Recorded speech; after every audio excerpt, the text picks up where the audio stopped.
AU విద్యార్థి JAC చెలో గరగపర్రుతో పశ్చిమ గోదావరి జిల్లా గరగపర్రులో ఉద్రిక్తత నెలకొంది.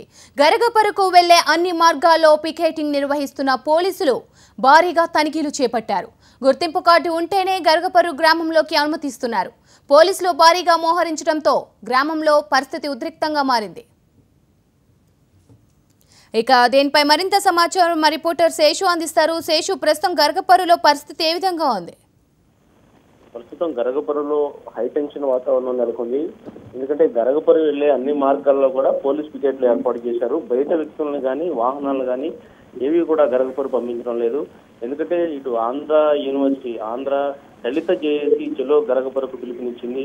ఈ విధంగా దళితులను వెలివేయడం సరైనది కాదని కూడా విద్యార్థులు మండిపడుతున్నారు. అయితే గరగపర్రు ఈ రోజు విద్యార్థులు ముట్టడించే అవకాశం ఉండడంతో భారీగా పోలీస్ భద్రత ఏర్పాటు చేశారు.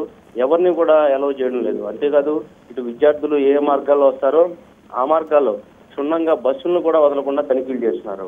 అయితే ఏ విధంగా ఉంటుంది, ఈ విధంగా ఏదైతే విద్యార్థులు చెలో గరగపర్రు అనేది ఈ రోజు సక్సెస్ అవుతుందా, లేదంటే పోలీసులు పూర్తి స్థాయిలో విద్యార్థులను కట్టడి చేస్తారనేది కూడా ఆసక్తిగా మారింది. Right, thank you Seshu.